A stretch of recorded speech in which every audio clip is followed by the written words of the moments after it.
Thank you so much for tuning into Journey with Christian D. Evans podcast. I'm your host, Christian D. Evans. Jackass investing. Don't do it. Profit from it. That's the author of this book. We are so excited about having this guest on. Let me just share with you a little bit. He launched Brandywine Asset Management, an investment management firm in 1982. So you think he went up through some ups and downs in the market? Yes, he has. Brandywine has extensive practical experience with wealth management, alternative investments, equities, venture investing, entrepreneurship, real estate development, and residential rentals and construction. This man is entering his fifth decade of managing Brandywine Asset Management, which offers the Brandywine protected funds. These funds solve sequence of return, which we're going to be unpacking today. So make sure you listen to this. It's actually a very cool strategy. Risk for investors in retirement plans and limited downside equity market risks. Brandywine's approach is based on the innovation of risk replacement, which incorporates the return-driven based methodology described in his best-selling book, Jackass Investing, Don't Do It, Profit From It. Please welcome the managing partner and CEO of Brandywine Asset Management, my friend, the one and only Mike Dever. How you doing today, Mike? Very good. Thank you, Christian. Man, I'm looking forward to this conversation. But before we dive into this, I really want to, because you've been in this industry for many, many years now, and you have found different verticals, like we were talking about. You kind of refocusing a little bit on, like you mentioned, a little bit about some things we're going to be talking about, kind of the hedging and kind of mitigating the risk. But Mike, I want to ask you in regards to all your clients that you work with. I understand human psychology and our own biases get in our own way. So with your clients, how do you ensure that you have the right boundaries, the right systems, the right protections in place for them so that they don't actively constantly invest and so that they're constantly making sure that their biases and the human psychology is out of the way and you guys stick with the plan even with tumultuous times like we're seeing right now? It's difficult to do that because every individual is different. We find that there's some people who are, if they start asking as soon as they invest, how we doing, what's their performance look like, and they're calling you every week, they're probably not going to be a good investor. If it's somebody that just sort of gives you the money and they disappear for a while, that's usually a good sign. And you see the studies in this over the years that, the less people trade, the better they do. We did a study early on. Goes back to the 1990s on our investors up to that point. And we had a fund at that point that they'd been in that had averaged right around 20% annualized returns. And we did an analysis on the investors' tenure in the funds versus their performance. And the people that were in there for less than a year actually lost money.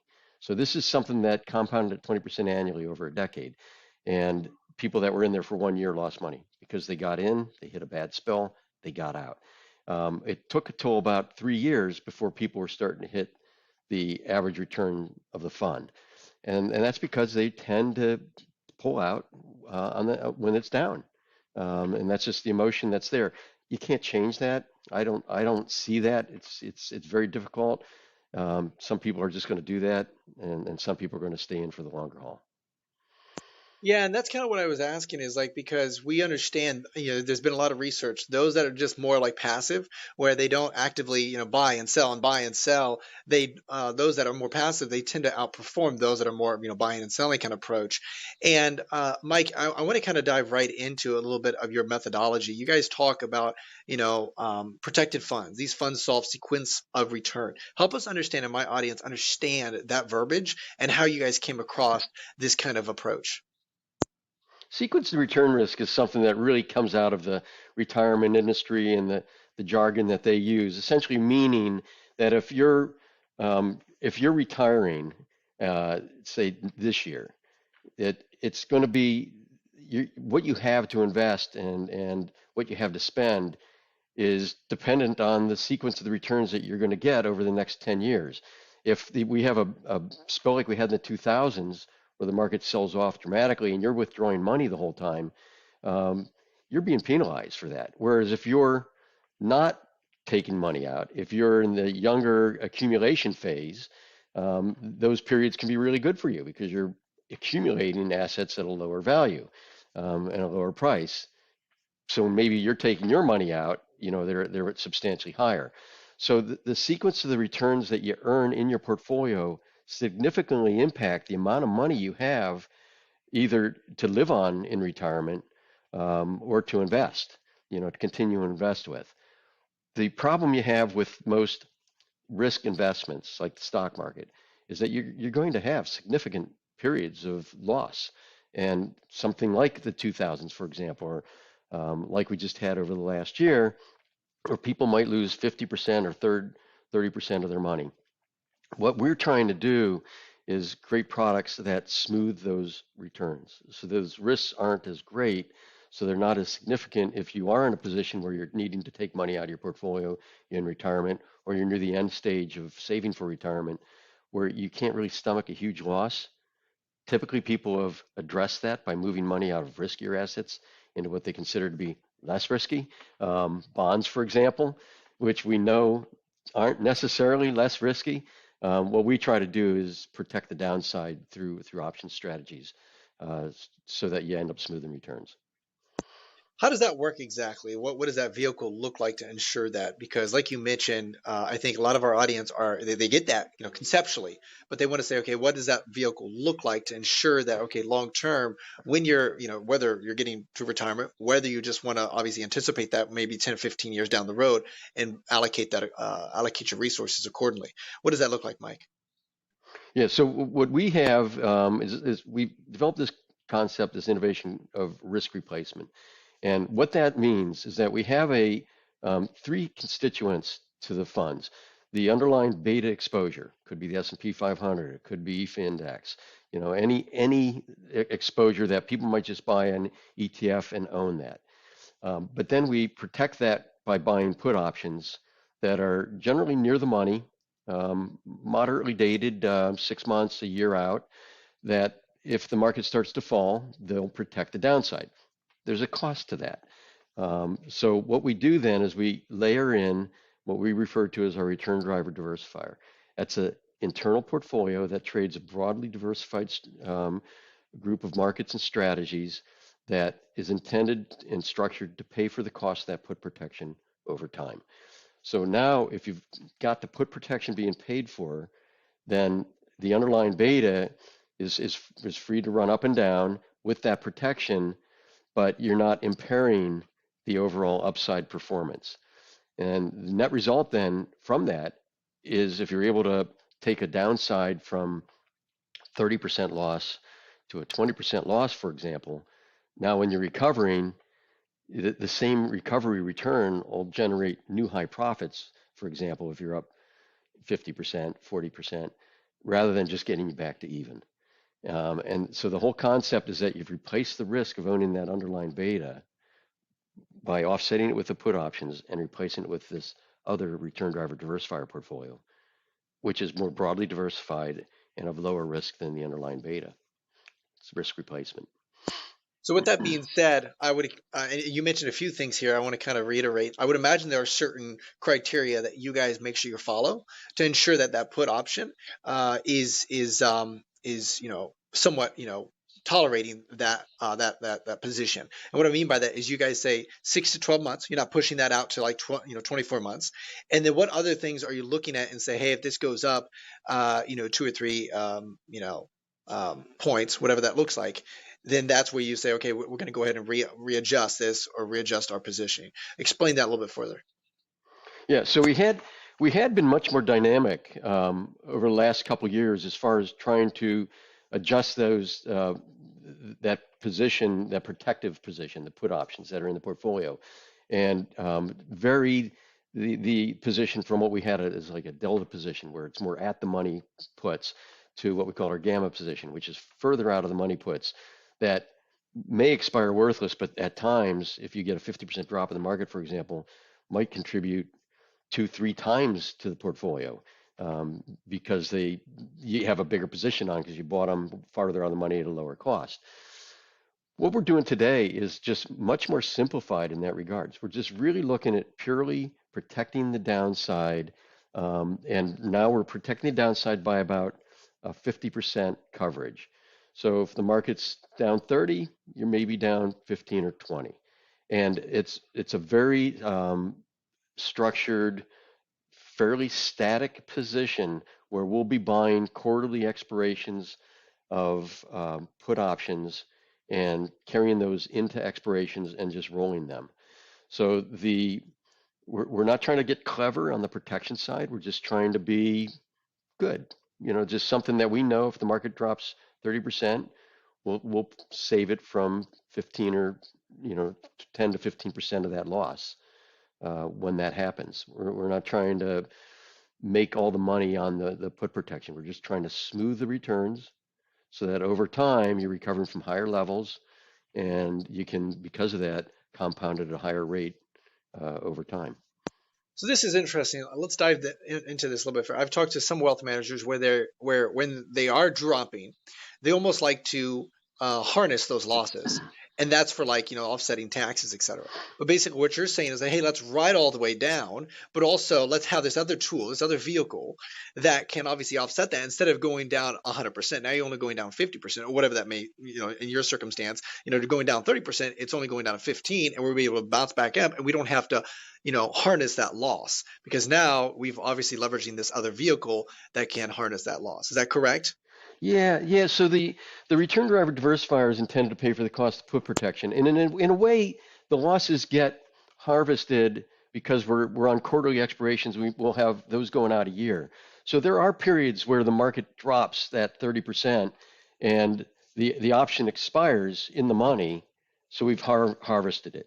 But we're not doing it in a market timing sense. We're not trying to say we think this, and we've looked at this in the past, and we've attempted this in the past, but it's very hit and miss whether or not you've found that bottom point now, and you should get out and harvest that. It could drop another 20-30%, and now you're not as protected as you should have been. So our philosophy is to keep the same protection on all the time, but to have that sort of laddered in so that quarterly we've got these rolls that are occurring that may be in the money at the time they expire, and so essentially they've harvested. But we're not trying to get too clever and either predict that or time that in the marketplace, because that's what we're actually playing against, I think, in a lot of what we do with this is the emotions of the crowd and the fact that there are other people trying to take those bets. And the market's selling off, they start to panic, they sell it off further.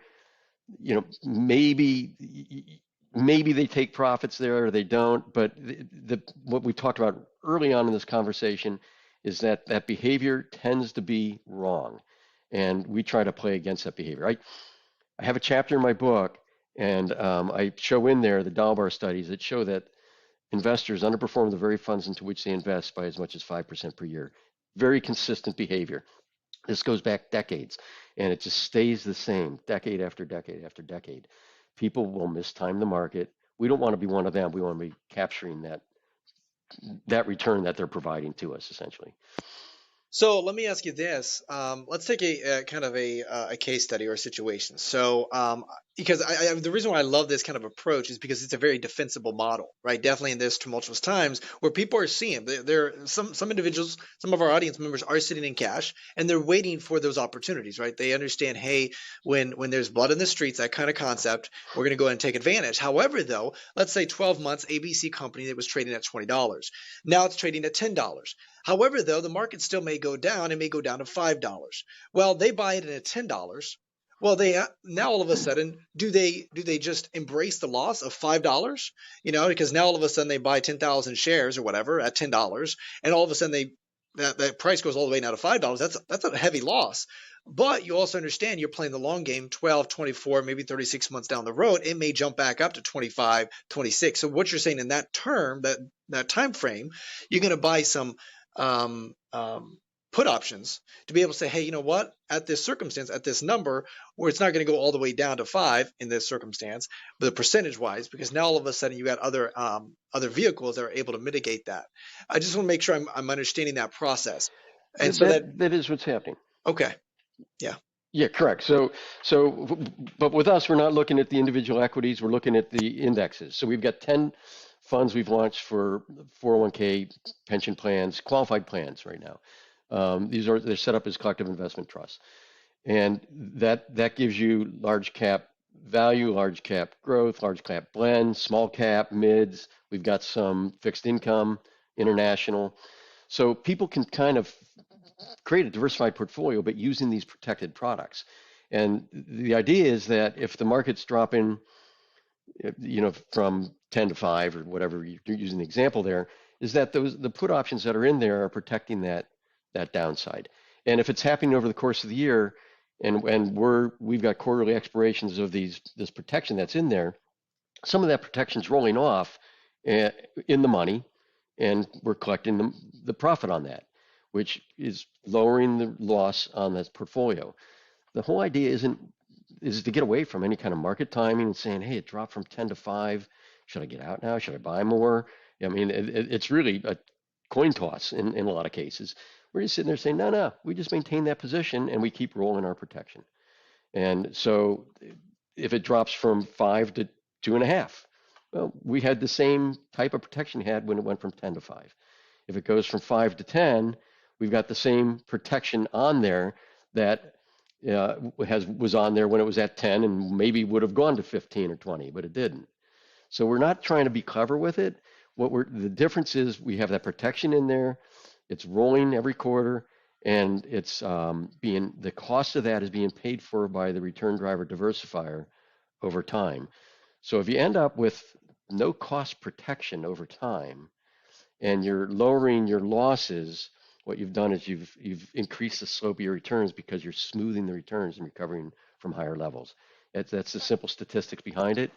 It has to be a very disciplined approach to work. You can't be sitting there trying to market time, catch the bottom. I had someone and there's a lot of anchoring bias. I had someone this past summer who said, "Hey, I think Tesla's a great buy here. It's come down 30%." And my comment to him, this was over at a golf thing outing we're at for our kids that I won in Special Olympics, and we were Special Olympics, and I was talking to her about this, and I said, well, just because it's come down doesn't mean it's cheap.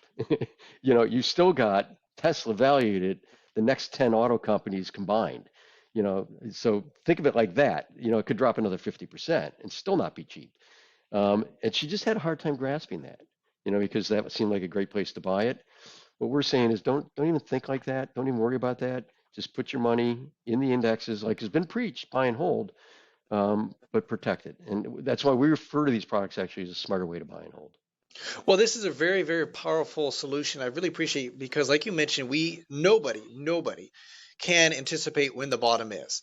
And I remember right prior to COVID, when the stock market was really tanking, I bought some stocks because I knew at some point it was going to return, and I'm young enough where I could anticipate the risk. However, though, I bought some things and it went down 4 or 5 or 6 or 7 or sometimes $10 still. And so that was pretty tough to watch. However, though, I knew long term it wasn't like I needed the money, etc. But I love this approach because that really is a defensible model, because what we're seeing right now is we're seeing some stuff available, but I think a lot of individuals are saying, okay, when should I buy? And this is a really good defensible model where it's like, hey, I can bounce into it and not, ensure that I'm mitigating that risk. Mike, I'm curious, Yeah. where did you come up with this idea, this kind of concept or this solution during your journey of 5, many years in this industry? Right. So everything is based on prior knowledge and accumulated, learning. And so this isn't the type of thing that even if it was shoved in my face 40 years ago, I probably would have innovated because I didn't have the baseline knowledge to be able to do that. But we were engaged about 5 years ago by a family office that had a large exposure to, it's a hedge fund manager, but it wasn't, they were really long equity manager with some hedging to it. And they were looking for a way to protect that position in their portfolio. They didn't want to exit it, but they didn't want it to be wagging the tail wagging the dog, the entire portfolio. So I started looking at some of the ways that people were doing that, and I kind of dug into our background and started realizing we had all the tools we needed between what we've done with the futures markets and as a CTA and different things over the years with managed futures, and the options experience that we had and equity trading that we've done to put together a product that sort of is a synthesis of these 3 components. So it was kind of one of those aha moments when you look back on it, you realize, well, that was pretty simple. Why didn't I think about this years ago. It's so obvious. But it wasn't one until I was kind of faced with that problem and realized we had the tools that we developed. But it was, yeah, it's just a natural process, I think, that just required that expertise, sort of experiences to be able to synthesize. That's awesome, man. And it's just so fun how sometimes you put these constraints on your own self and say, okay, well, that's a good question. Let's find the solution behind it. And you figure out this incredible thing. And now you're applying it to so many people, some of your clients' accounts. I'm curious, because I was just thinking about this as you were talking. When the let's say, for example, my example, and I know you mainly focus on hedge fund and indexes, but I like to just keep it simple for our audience. So let's say that it does go down to $5 in this case scenario. Then all of a sudden you start seeing, right, maybe 18, 22 months down the road, it starts going up to 11, 12, $14, et cetera, going back up to that prime of 20, $22, et cetera, per share.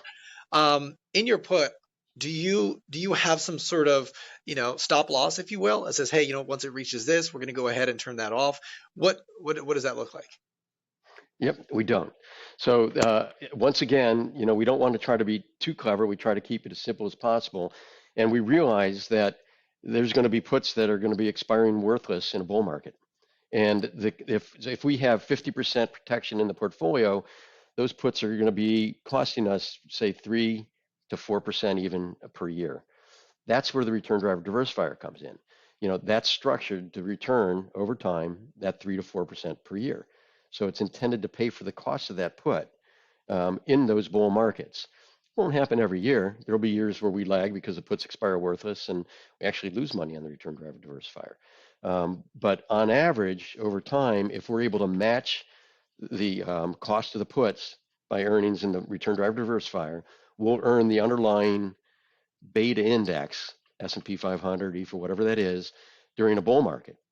And that's all we're trying to do. We're not trying to outperform a bull market. We're trying to match, because what we do, and we know the math is on our side, that when there's a bear market, the puts will add value, and we'll be collecting premium off those that we, not premium, but we'll be collecting the earnings on those as they gain in value as the long put exposure we hold goes up in value when the market drops.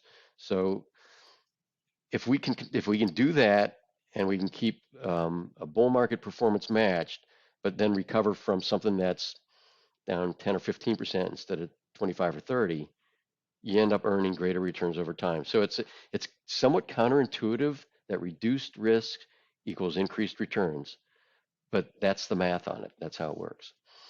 Incredible, incredible. I appreciate you bringing this strategy up because I don't think there's a lot of individuals that, I've never heard of this strategy, and I do realize No. the power behind this. Mike, I want to dive in a little bit further. What other strategies do you feel like a lot of individuals are, for a lot of my audience, because you work with a lot of high net worth, ultra high net worth individuals, and you're kind of getting a little bit more mainstream where you're giving a lot of these resources, these vehicles to these individuals that may or may not have had access to it, which is nice. So what other strategies or tactics have you noticed from your years of experience that a lot of people are not leveraging or utilizing in their portfolio management? Yeah, so we've got a fund, Marco Polo Stewardship Fund, that we set up for a family office client, and they've helped guide us on where they want the fund to be for their assets that they initially seeded the fund with.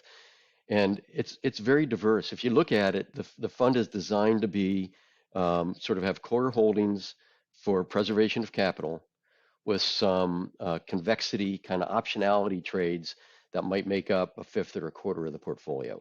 And so in the core position, and you just don't see a lot of people maybe doing as much as they should in even the core positions, but it's got some inflation type hedges in there, but it's also got a variety of strategies trading diverse global markets. So more of a managed futures kind of approach to things, where it's got seasonal strategies trading in the grain markets. It's got some behavioral strategies. They're trading in fixed income. So it's a variety of strategies in the portfolio. It's not just own the S&P and walk away. And this is what I talk about a lot in Jackass Investing, is that I don't have a problem. I think the return drivers are valid underlying the stock market. And I think it's going to go up over time in the US. But do I want to bet everything on that And especially when you run into sequence of return risk, what if I'm in a position where now I have to start withdrawing some of that money and we hit a period like the 2000s, where it's damaging to my portfolio. So by diversifying into these global strategies, global markets, it just adds tremendous portfolio diversification. I don't see people employing that in any significant way at all, and I think it's a big miss in their portfolios. See, this is interesting conversation here, and I'm glad we're getting a little micro with this because I literally just got off of a conference early December before Christmas, and they were talking about how, and this has been a lot of conversation behind this, where a lot of, you know, most individuals, we've all heard that 60-40 split in your wealth management, right? 60% in some sort of, growth, and then 40% in some sort of whatever in preservation. And now there's a little bit more in, like, 60-20-20, where some of that is going into alternative investing, or like you mentioned, emerging markets, right? Global markets. Mike, I want to ask in regards to kind of what that looks like in regards to alternative investing, but also global markets, emerging markets. What are some markets that you're kind of maybe sharing with your clients that you're like, hey, let's keep an eye on some of these funds or some of these indexes that are invested into these emerging markets, because there are some very exciting things that are happening outside the U.S. Again, U.S. has really had some amazing runs, and I think they still have a massive growth. But it's smart for a lot of investors to start looking at that. So, what are you noticing globally at a macro level? Okay, yeah. So let me answer two steps first. We published a white paper 2 years ago now, showing what we thought, just based on math and statistics, what the return would be on a 60-40 portfolio through the 2020s. And it was low single digits, because you're starting with the 40 portion of that at 1% or so, a low number on the fixed income side. And stocks, by a lot of traditional metrics, were overvalued. Profit margins were high. The price earnings ratios were high. There were a lot of reasons why, if things just sort of went back to long-term normal ranges, you'd be eking out a couple percent return annualized over that period. So we don't, the kind of, where are we looking? What do we see? We take the approach, and I talk about this in the book too, but it's return driver investing is really trying to understand the underlying return driver for each investment you're getting into, and not investing by I'm going to be 60% stocks, 40% bonds, because there are periods like we just saw where that doesn't provide any diversification value. But if you really kind of look at underlying return drivers and you put strategies in your portfolio that are diverse from other strategies, you can create a truly diversified portfolio. And that's what I kind of just alluded to a few minutes ago. If you have strategies in the portfolio that are seasonally based, trading in grain markets, you're going to get an entirely different return profile from that than if you're looking at a momentum strategy trading in stocks. And they're both valid approaches. They each are valid return drivers that over time will provide an intrinsic return. There's a logical underpinning to strategies, these various strategies. And so what we always try to do is, instead of individually say, hey, you guys should be in this or you should be in that, we create a product that combines these different strategies that they can go into. Because too many of them are too difficult for people to individually try to exploit these return drivers on their own. It's just generally too complex. And so what you'll see is people aren't using them because of that. But often the best strategies are the ones that are underutilized. And so we create products like our Marco Polo Stewardship Fund that people can invest into as a family office, that gives them this broad diversification in one bucket. That is incredible. That is incredible because, like, I get where you're coming from. Instead of getting micro with every single one, you say, let's put all these together, and then overall you'll have some winners, you have some losers, but also it kind of mitigates it, and obviously you'll have more winners, of course, and then obviously it offsets everything else. I'm curious, just with those funds, could you just mention maybe some of the rate of returns on those, just for our audience to hear that?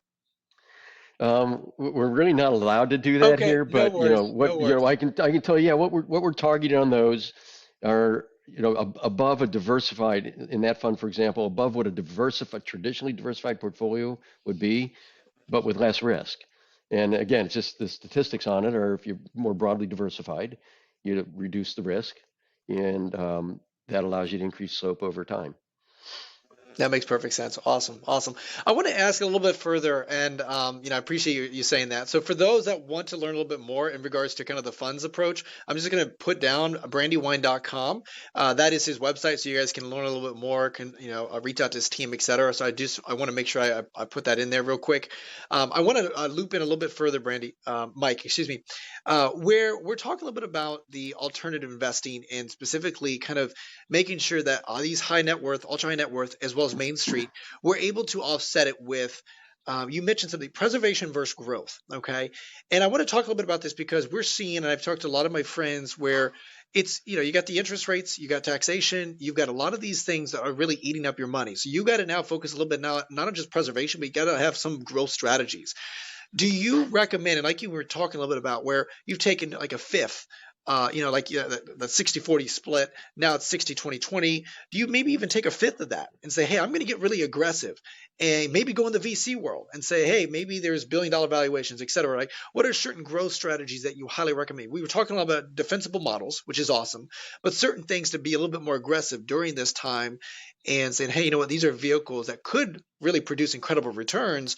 Now you could lose everything, but it's not like the money that you need for tomorrow to buy your eggs or anything. You need to, put that money Hmm. on to something that's obviously producing something long term that you can lose potentially, but also gain a lot. What what are you what are you looking at in regards to sharing that with your clients, etc. Yeah. So when we look at it, saying it's 80% sort of preservation, making sure, and preservation doesn't mean putting your money in cash so you don't lose it, because you're losing money if it's in cash. And this is something I've had this discussion with investors many times in the past who say, I'm conservative, I don't want to lose anything, I'm putting it in cash. And in the last year, you could say, okay, so you just guaranteed, I don't know, 8% loss, to inflation. So everything's a risk. Every decision's a risk, and it's all a trade-off on that risk. So when we're talking about that preservation part, it's trying to maintain value, purchasing value out of that money that you put in there over time. The other portion of it, and where you're talking about the growth, and we really refer to it more of like an optionality or convexity kind of portion of the portfolio, where that small portion can make it big. Um, that goes into things like we actually have um, option strategies in there that are highly convex, where we'll put in a position that's it's almost no cost. We're risking some basis points on it, but has the potential. And if you look back historically, that maybe every 10 years that position itself might return 5 or 10% to the portfolio. Just huge convexity in it. And you spread that around a number of different bets. In any given year, they might all expire worthless. You lose a percent or so, whatever your risk on that. But then there are periods where a couple of them hit, and you have these bang up years. I as a side related to that, you look at things like crypto. And I'm always somewhat amused by people in today, with Bitcoin, say, at 21,000, down from 69. People saying, well, I've never recommended it to my investors. I've kept them out of it. And I'm thinking, I don't know if I brag about that when it went from pennies to $21,000 in value. You're just saying that you totally missed this huge convex trade, which I'll have to admit, I was looking at it in 2013, and we actually did some mining through the teens, but on a small scale, I, I missed it. I mean, I didn't see that this, when it was at $200, was going to be 100 times that in less than 10 years. But there are positions like that out there that you want to take flyers on. You put a little in there because you don't need to make a lot on them for it to work out for you. Um, Venture capital is some areas for that, but for most investors, it's just there's no way they should do that directly. Investing in friends and families rounds with startup companies, yeah, it can happen every now and then, but I think it's usually pretty difficult, and they don't have the tools to evaluate it. But you want to have probably about 20% of your portfolio geared towards those highly convex opportunities. What is your opinion right now? Because the VC and the PE world, I got a few friends in there, and I'm in that world as well. And it's so interesting how there was such mass amount of capital. Like anybody that was raising capital could raise capital. There was just so much so much money being deployed towards a lot of these things that were not really, and the valuations were out the roof and whatever, right?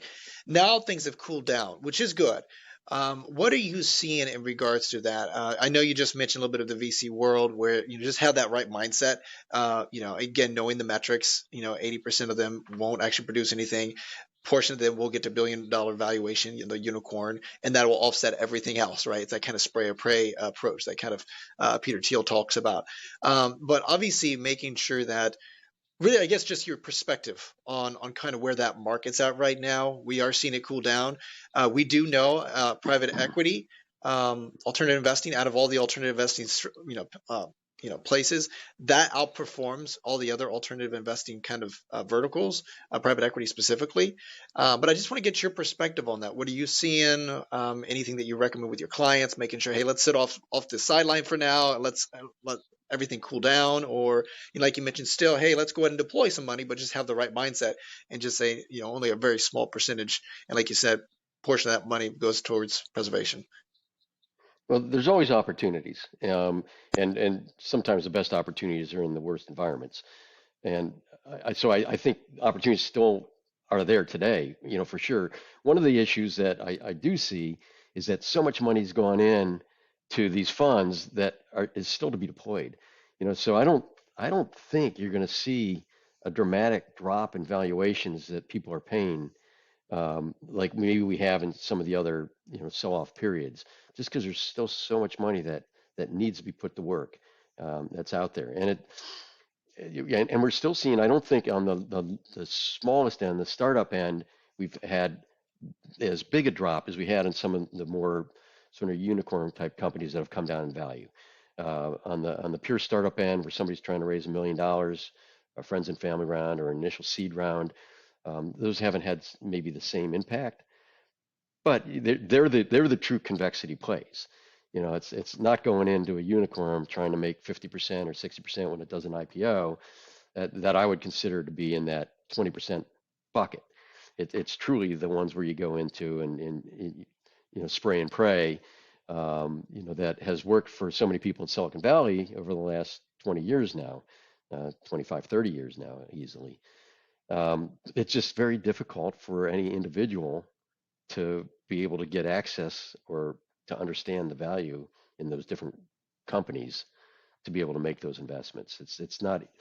I think that's the most interesting sort of convex part of the market, but it's also the most difficult for an individual to gain access to directly. Yeah, because I was talking to a friend of mine. He's the CEO of InvestX, and he's in the private equity world, alternative investing stuff, and a lot. There's been a very few IPOs recently. From a few years ago, it's really dropped down drastically. I don't know. Do you think, Mike, just on a personal note, do you think that's going to ramp back up a little bit and getting access to capital because the private markets not so much, or do you think because there are certain SEC guidelines that have kind of definitely with accredited investor, it's kind of liberalized a little bit where more Main Street are able to get access to it in different kind of criteria. They still have to meet that criteria. What are you seeing in the IPO market? You see like that's still going to be a big player, or you think it's going to stay at this kind of slower trajectory? Not as many companies are IPOing because they're staying private longer. It's just it goes with the emotions, right? So it's one of the more behaviorally based aspects of finance is IPOs. If you've got the animal spirits roaring, you're going to see a lot of IPOs. If you don't, you won't. And I just think that'll continue. So right now, we're still in that non-roaring moment. Another year or two, there will be some segment of the market that starts getting heated up. Like cannabis did, or crypto did, and or like back in my day with Spree.com, which is a company I had in the 90s.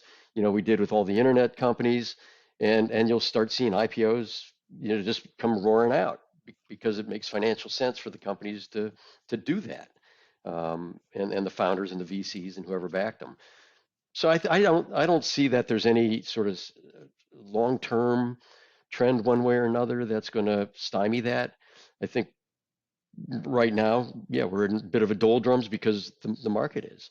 People aren't willing to pay up for the animal spirits again, but that'll come around again.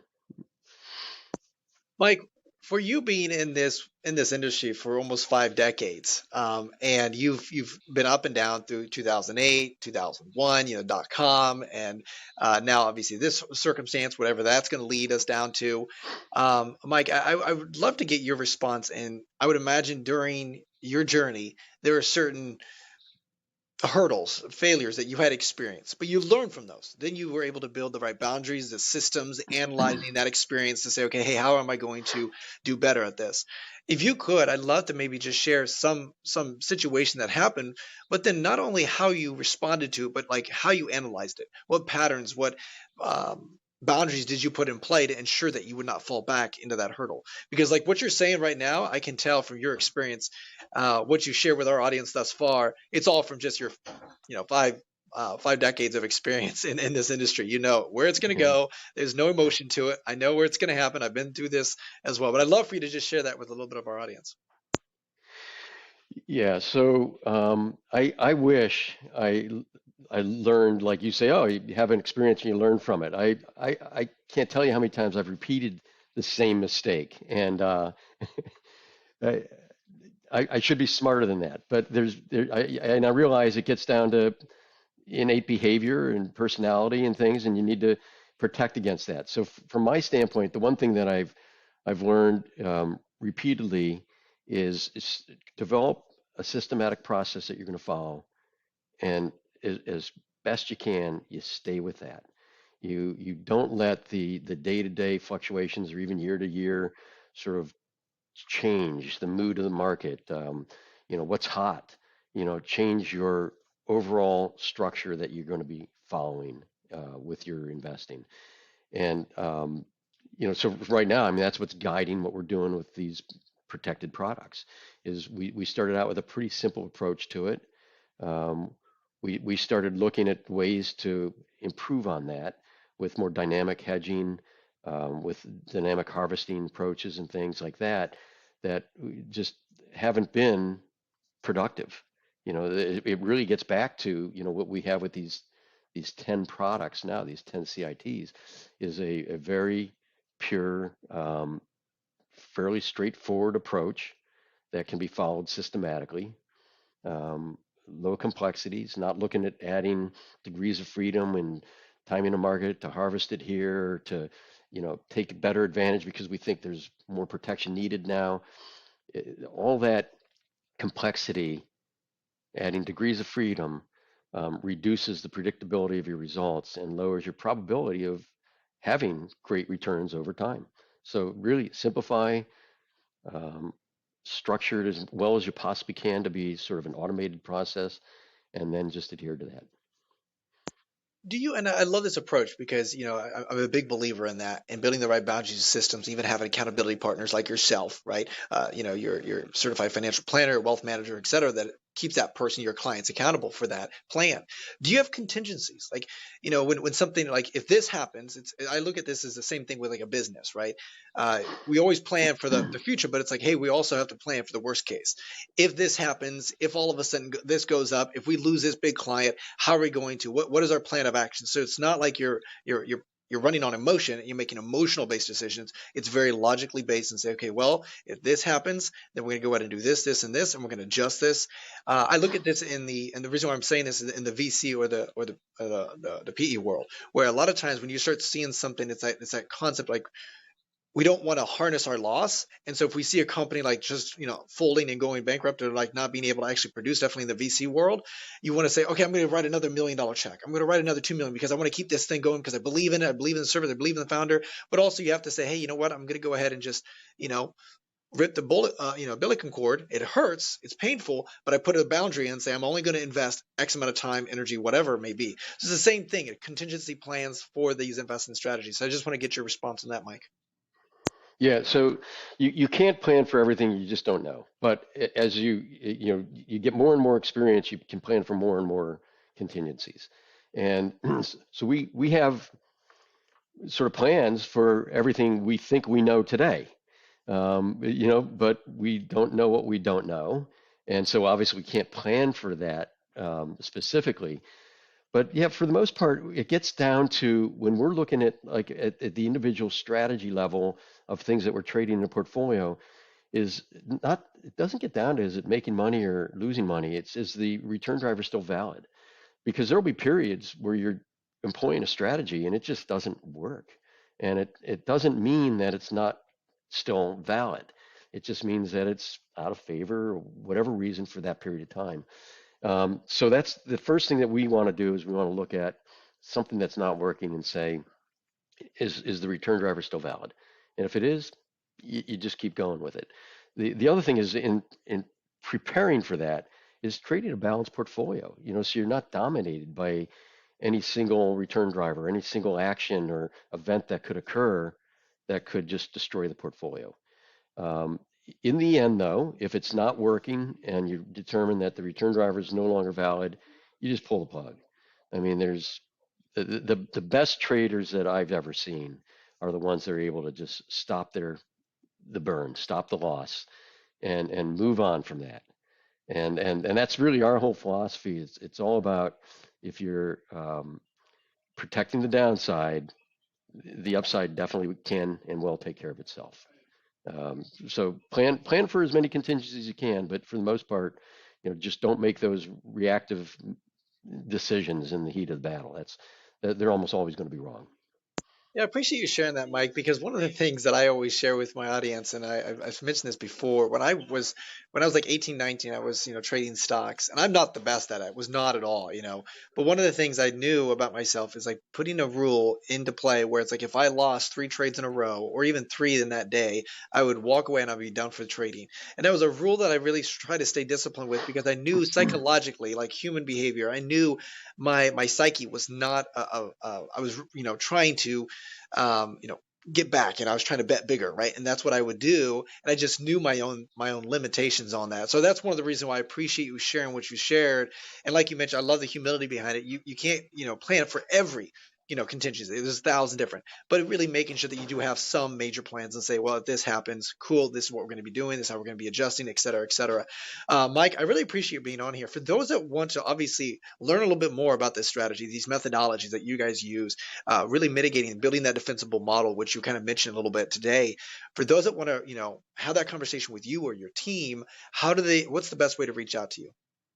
They can send an email off they can send it to me if they like, Mike@brandywine.com. I'll accept that. I'll respond to that, and we can move from there. Awesome. And guys, I will put his email, and Mike, I really appreciate you making stuff so available. I'll put his email down there. I will also put his jackassinvesting.com down there, which is the book, and then brandywine.com, where you can actually get access to a little bit more of his resources and so forth down at the description below. I would highly recommend it. Again, one of the biggest things we are at A Journey with Christian Evans podcast. We focus on really making sure that we're always humble and we always want to learn and optimize our portfolios. So some of you guys are listening. You guys already have a really good established. Some of you guys don't, but you guys always feel like you guys have to have the right defensible model, the system optimizing it. And I believe you can always optimize by 1, 2, 3%, and that makes a world of difference. Mike, I really appreciate you being on here again. For 5 decades, I've learned a lot just unpacking so much, and just I'm going to talk to my wealth manager and say, hey, are we doing this? Because you need to talk to Mike here. Great, I appreciate it. Yeah, thanks, Christian. Definitely. And Mike, before I let you go, I always love to ask my guest, is there any last words of wisdom they'd like to share with our audience? No, I think, find what you like doing, as far as the wisdom, and stay with that. And if you're not enjoying what you're doing, find something different. But enjoy life as much as you can, because it's not going to last forever. Very well said. Very well said. That is the author of Jackass Investing. Don't do it, profit from it. And then CEO of Brandywine Asset Management, my friend, Mike Dever. Guys, that is Journey with Christian Evans podcast. Until next time, be uncommon if you can. Thank you.